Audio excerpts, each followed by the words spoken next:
Gagamitin daw po namin sa reunion, magtiwala daw po ako kasi po isasama niya naman daw po ako. Parang ginisa ka sa sarili mong mantika eh. Sino mananagot? Yung kaibigan mo, ikaw. Nag-rent nga po siya sa amin at sinabi nga po na tatangay nga daw po sa kanya yung sasakyan. From day one pa lang. Para pambansang sumbungan, handa kang ipaglaban ang programa ng ating buong sambayanan.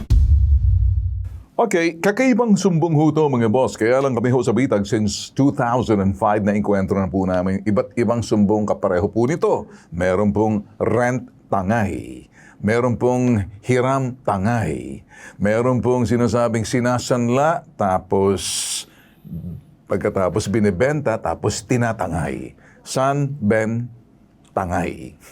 Sanla, benta, tangay. So ito po yung mga iba't klase mga sumbong. Ngayon, iba po itong kasama natin ngayon, si Gerald Dilaw. Magandang umaga sa iyo. Magandang umaga po, Sir Ben. Ay, nabalitaan namin tungkol din sa sumbong mo. Ano ba talaga nangyari dito? Bakit lumapit ka sa amin? Ano bang nangyari doon sa sasakyan ng merentahan mo at pagkatapos ipinarenta mo naman sa iba? Actually po, nag-usap po kami nung kaibigan ko. Kasama ko po siya sa trabaho. Nakiusap siya sa akin na tulungan ko siya makapagrenta ng sasakyan kasi wala daw siya mga IDs. Okay. Gagamitin daw po namin sa reunion, magtiwala daw po ako kasi po isasama niya naman daw po ako. Okay. Sabi ko, so sige. Sige, nandun na tayo, ha? Opo, nandun na po. So, in other words, napahiram mo? Opo, siya po kasi yung nagbayad ng renta. Siya nagbayad ng renta? Pangalan ko lang po yung ginamit. Ginamit ng pangalan. So, ngayon, nasaan daw yung sasakyan? Nasaan yung kaibigan mo? Actually po, nagtatago na po siya ngayon. Hindi ko So, po alam kung may picture ka niya? Meron po. Meron ka lahat? Meron naman po ang Hindi. address. Siya yung kaibigan mo. Opo, yan po.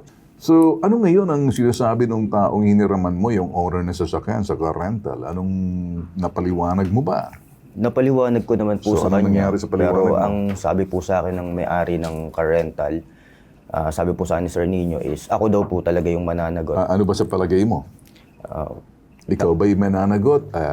Wala kang pananagutan? Gusto ko na makita kung anong pananaw mo rito kasi mas maganda nagkakaintindihan tayo. ang sa akin po kasi, kumbaga, pinapakita ko naman po dun sa may-ari ng car rental na in good faith po ako, willing po ako makipagtulungan. So, willing ka makipagtulungan? Opo, para hindi po ako yung kasuhan kasi wala. Alam mo ba, kapag ikay nagrenta ng sasakyan, ginamit ang ID mo at siya, kaibigan mo yung nagbayad, kahit siya pang nagbayad lahat, pero dapat, dalawa dapat kayo.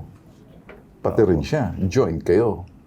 Yeah. Pero dito sa parte, parang ginisa ka sa sarili mong mantika eh. Hindi kaya naglaro sa isipan ng may-ari ng sasakyan sa rental na ito'y kasama ka sa modus. Kinausap ka rin ba nila? Ganyan. Nakausap naman po. So, anong nila sinabi ako. mo sa kanila? Yun nga po, nakikiusap po ako sa kanila. Hindi, yun ang anong sinasabi nila sa'yo. Iba yung pakiusap mo. Sila yung nawalaan eh. So, sinong mananagot doon? Yun nga. Kasi sa ano bang bagay na medyo hiniram mo na hindi nila alam, binayaran ng kaibigan mo, pero tinangay, sino mananagot? Yung kaibigan mo, ikaw. Ako po kasi daw yung nasa Okay, so anong sinasabi na may-ari? Ang sinasabi po nila na ako daw po talaga yung habulin nila kasi Talagang ako daw po yung nasa sino kontrata. nakapirma? Ako rin. Kaninong ID? ID ko po. Okay, sige. Diyan ka lang, kausapin natin ngayon si, itong may-ari ng sasakyan sa rental, ha? Titingnan natin, sige. Sa linya ng telepono, si Nino Leyesa, at nakikinig sa atin kanina, may-ari ng sasakyan. Ano pong situation din ngayon dito, Mr. Nino Leyesa, sa nangyaring napangay daw ata ng kaibigan niya sa sasakyan, nakapangalan sa kanya, although yung kaibigan niya nagbayad. So ano bang nakikita niyo rito? Anong gusto niyo sabihin sa kanya? Yes po, nag-rent nga po siya sa amin and after ng isang 15 days contract na rental para sa isang pick-up. Then, nung day 15 po, bumalik po siya sa amin at sinabi nga po na natangay nga daw po sa kanya yung sasakyan. From day one pa lang. Day 1 pa lang? Opo. Tapos na po yung rental, hindi na po locatable yung vehicle. Matapos yung 15 days? Opo. Pero okay. yung pagkakatanggal po ng GPS at around 10 days. Tinanggal yung GPS? rental. Yes po, opo. Sadyang Kasi po yung tinanggal or na-locate kung saan ang GPS ng sasakyan? Na-locate po, plus po yung sa Toyota mismo, yung nakakabit po sa system, yung module, Oo. bypass din po. Na bypass. Alam talaga. So in other words, professional mga ito. Hindi ito talagang Sir, opo, hindi ko po maano yan, pero... Hindi, kung doon sa isipan mo, ano? Kwento. Ako naman, kung talagang ako'y nagsasabi lamang, very fair ako rito. Biktima po kayo, maaring biktima mo rin to. Kaya lang, itong nagtangay na to, talagang may method siya eh.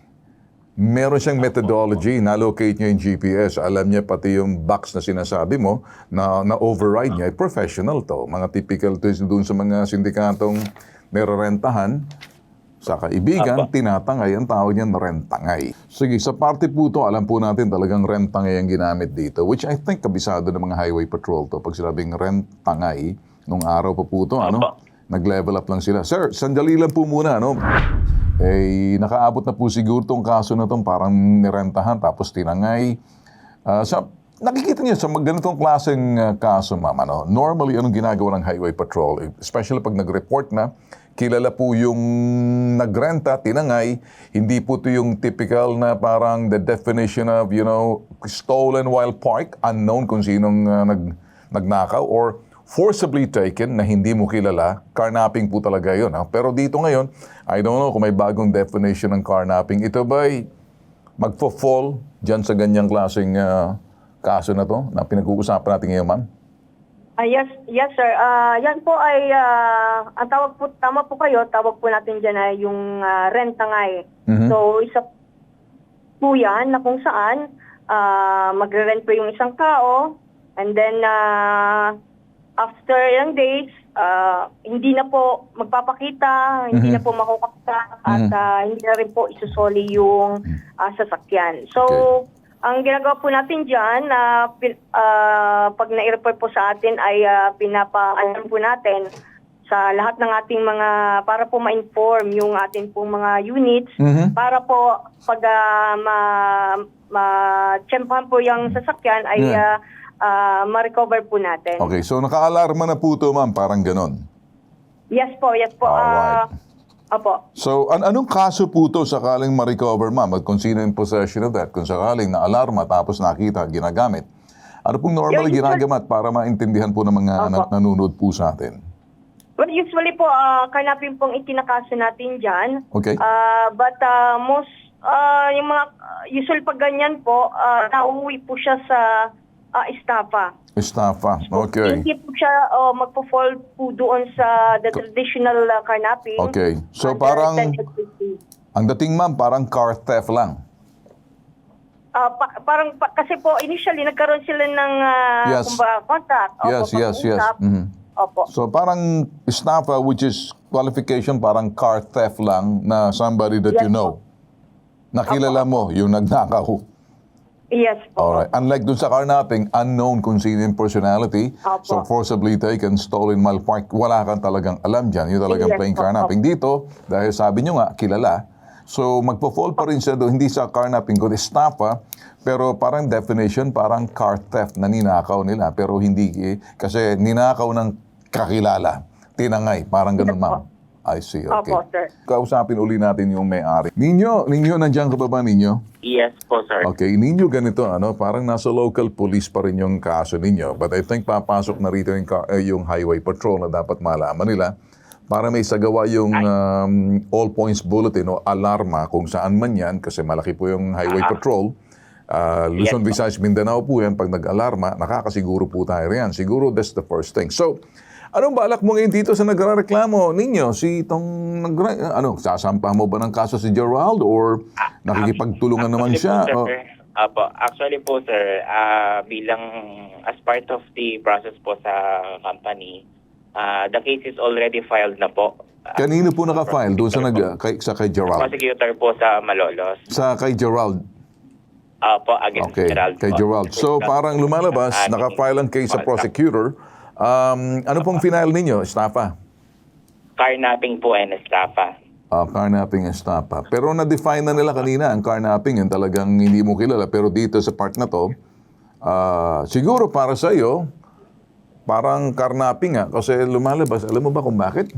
Hindi nila kilala kung sinong humiram. Pero ikaw lang. I don't know kung paano gagawin ng prosecutor to. So, Ninyo, maraming salamat, ha?